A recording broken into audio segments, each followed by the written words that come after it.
뽕평 보시기 전에 구독과 좋아요도 꾹꾹 눌러주십시오. 큰 힘이 됩니다.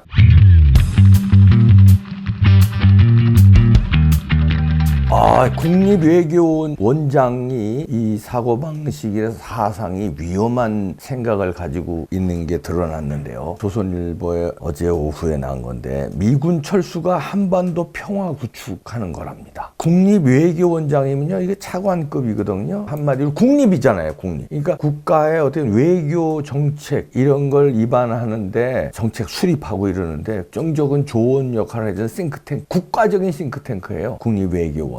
여기에 원장이 미군 철수가 한반도 평화 구축이라는 아주 위험한, 북한에서 주장하는 이런 얘기를 대놓고 한다는 게 큰일 났습니다. 그래서 우리가 늘 우려하는 게 이자들이, 문재인 정부가 이자들이 꿈꾸는 대한민국, 이자들이 혁명이라고 하는 게 이제 결국은 고려연방제로 가서 한미동맹 와해시키고 중국하고 편입되는 이런 큰 그림을 그린다. 그런데 그런 얘기를 수천 번 해도 그냥 네 생각이지 이렇게 했는데 하나하나 착착 진행되잖아요. 김정은이한테 꼼짝 못하는 이런 걸 떠나서 문재인의 하나하나 정책, USB서부터 이 뭐 출생에 이런 거 떠나서 실제로 행하는 정책, 뒤에서 뒷구녕으로 뭐 USB다 뭐다 무슨 아버지가 문용영이가 어떻고 이런 거 떠나서 실제로 하는 정책과 실제로 하는 인사가 대놓고 한 발 한 발이 자기네들이 말하는 혁명, 사회주의, 공산주의 혁명으로 가고 있는데 대한민국을 남겨주는 거야. 대한민국 남겨준다는 건 뭡니까? 땅을 남겨준다는 게 아니라 결국은 그렇게 되는 거죠. 자유민주주의 체제를 사회주의, 공산주의 체제로 남겨주는 거예요. 그렇게 해서 북한과 흡수합병하고 중국 쪽으로 편입하고 그게 나라 남겨주는 거예요. 지금은 어떻게 돼요? 자유민주주의 체제 남한, 북한 공산주의 체제, 자유민주주의 체제는 한미동맹, 그 다음에 한미일 안보 체제 해가지고 저쪽에 공산주의 체제, 뭐 중국, 러시아, 북한 이쪽하고 맞서는 형국이잖아요. 그거를 허물겠다는 게 문재인이에요. 허물어서 어떻게? 한반도를 미국에서 완전 빼고, 일본에서 완전 빼고, 중국, 북한 이쪽으로 같이 쭉. 거기에 결정적인 역할이 이게 다 외교 정책이잖아요. 거기에 핵심적인 게 국립외교원이에요. 거기 원장 김준형이라는 사람인데 이 사람이 새로 책을 냈어요. 그 전에 낸 책이 논란이 된 게 아니에요. 그 전에 낸 책이 논란이 될 수도 있지. 공산주의 사상을 가진 사람은 어떻게 국립외교원장에 앉혔냐. 이것도 논란이지만 외교원장으로 있으면서 국립입니다. 사립이 아니라 사단법인이 아니라 국립외교원장 차관급으로 있으면서 이런 책을 대놓고 발간을 했습니다. 이번에요. 3월 30일 날 나왔나 그래요. 어제. 엄청나네요. 그러면서 한미 관계를 가스라이팅에 비유하는데 가스라이팅이라는 게 그거 아니에요. 이제 세뇌 교육 받아서 그 다 자기도 모르는 사이에 영향을 받아서 이제 한미 관계에 세뇌 교육 당해서 자기도 모르는 사이에 그거 해바라기가 된다 뭐 이런 얘기 가스라이팅에 비유하는 건데 그러면서 책을 냈는데요. 30일 날 공개했군요. 이 책이 3월 30일 날 영원한 동맹이라는 역설입니다. 영원한 동맹이 아니라 그거의 역설이에요. 그러면서 땡땡 치고 새로 읽는 한미 관계사 이런 책을 내면서 여기에 이렇게 주장합니다.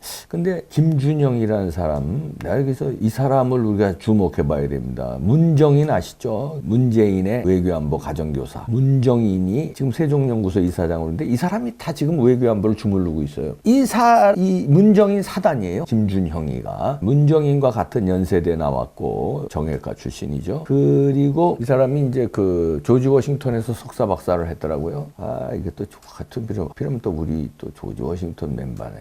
멤버고 나발이고 학교가 같더라도 이따위 사고방식을 가진 사람이 어떻게 국립외교원장이야. 그냥 어디 다른 뭐 싱크탱크의 원장이면, 연구소 원장이면, 아니면 교수면 그건 뭐 자기 사상의 자유가 있고 다 그렇지만 국가의 외교 정책을 수립하고 입안하는데 결정적인 역할을 하는 국립외교원장의 이런 위험한 사고방식, 우리로 봐서는 위험하지만요, 이자들은 위험한 게 아니라 자기네들 할 일을 너무 열심히 하는 사람을 앉혀놓은 거예요. 근데 이 사람이 이제 왜 문정인 사단이냐면 문정인과 연세대 이제 선후배, 문정인이 한참 선배죠. 선후배도 있지만 문정인은 이제 메릴랜드에서 거기서 석박사 했거든요. 메릴랜드는 워싱턴 DC에 바로 인접해 있는, 지금 우리로 말하면 이제 서울 서울별시가 있고 분당이 있고 저쪽으로는 일산이 있잖아요. 그런 식으로 이제 말하자면 메릴랜드에 가까운 데가 이제 버지니아, 그거는 우리로 말하면 분당 정도 되고, 메릴랜드는 일산 정도 됩니다. 그렇게 인접해 있어요. 그러니까 출퇴근하는 거지. 워싱턴에 일하면서, 이제 우리도 서울에 일하면서 일산에 살고 분당에 살고 그러잖아요. 똑같아요. 그 메릴랜드대 거기에서 석박사를 했는데, 자, 이 김준영은 조지 워싱턴, 이건 워싱턴 DC 안에 있습니다, 학교가. 그러니까 아마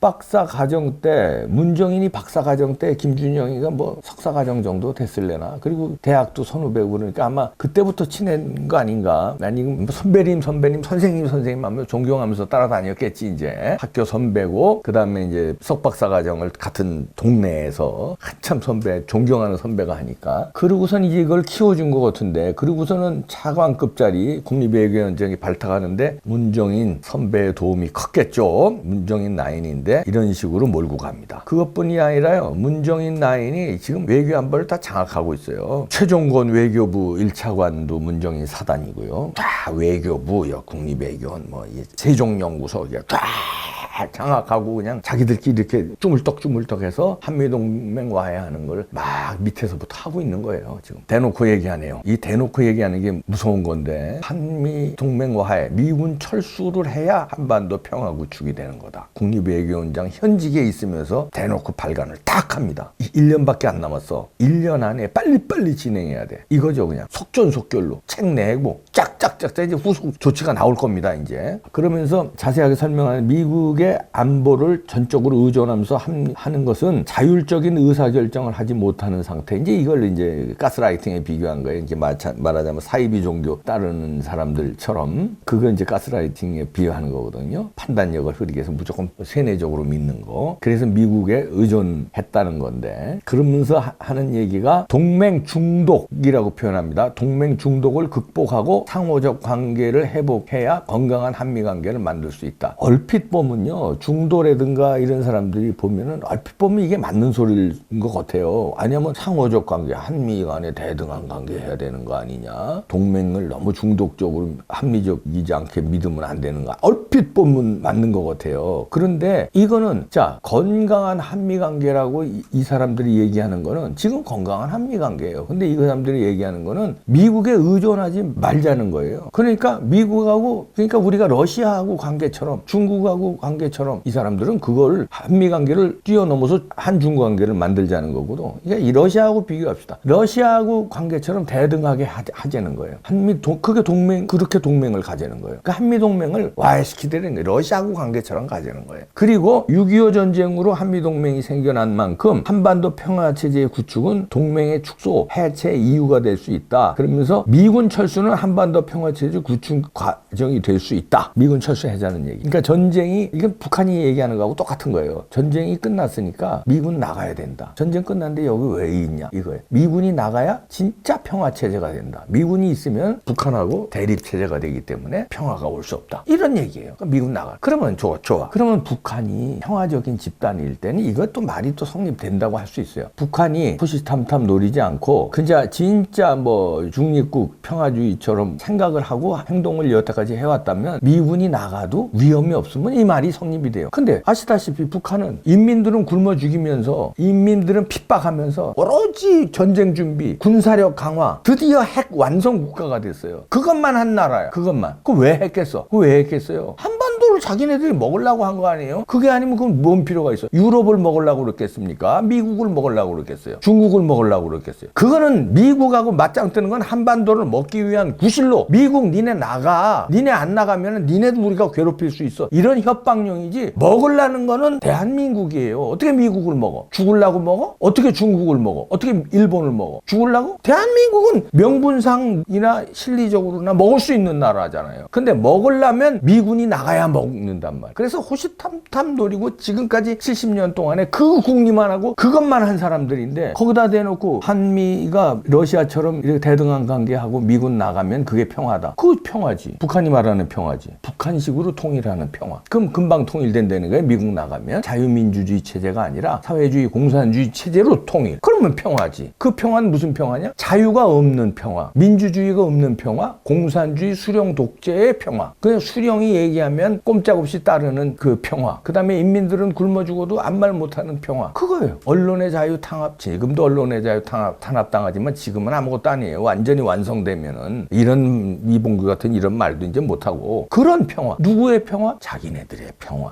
집권층의 평화. 그게 누구의 평화야? 김정은 일당의 평화. 그 다음에 그거 이제 남북한 통일되면 거기에 주사파의 평화. 저들 마음 편한 평화. 인류의 평화가 아니고 우리 자유시민의 평화가 아닌 저들의 평화, 공산주의의 평화, 집권층, 권력층의 평화, 공산주의의 평화. 그걸 찾는 거예요. 그걸 말을 이렇게 아름답게 하니까 쏘가 넘어가는 거야. 가스라이팅이 누가 가스라이팅을 점화하는데 니네들이 가스라이팅. 세뇌 공작의 달인이 자유민주주의야, 공산주의야. 어디다 대고 가스라이팅을 여기 한미동맹에 너네들이 주특기가 가스라이팅이야. 그러잖아요. 김정은의 주특기고 시진핑의 주특기고 그 다음에 주사파의 주특기 아니야. 지금 탁현민이가 하는 주특기고 그거 다 배워서 너네들 민주당이고 뭐고 다 하는 주특기가 그거 아니야. 큰일 났습니다. 이제 1년 남겨놓고 아주 본격적으로 국립외교원장이라는 사람이 책을 내면서 어저께 나온 겁니다. 이러면서 대놓고 포문을 열었습니다. 이거 1년 임기 내에 결정적인 일을 벌이겠다는 시도 같은데요. 문정인 사단이 일을 벌이는군요. 그 뒤에는 문재인이 있고 문재인 임기 내에 문정인 사단이 위험한 작업을 벌이는데 여기에 사상으로만 이럴까 이 사람들이? 저는 의심이 가는 게 제가 혹시 질문하는 거예요. 그 막강한 중국의 영향 안 받았나? 물어보는 거예요. 단정 짓는 거 아닙니다. 이거 지원 안 받았어? 왜 그래? 북한에 무슨 이게 지원 내지는 이거라든가 아니면 다른 접대라든가 이거 있었어? 없었어? 물어보는 거예요. 대답 좀 해주세요. 왜 이래? 왜 이렇게 통째로 남기려고 그래? 약점 잡힌 거야? 아니면 뭘 받은 거야? 그게 중국이야? 북한이야? 이해가 안 돼서 그러는 거예요. 물어보는 거예요. 대답해 주시기 바랍니다. 대답 들을 것도 없지만 여기에 우린 방어를 해야 되겠습니다. 그대로 남겨줄 거예요? 이것도 조지 워싱턴이네 이거. 아이 진짜 씨. 에이.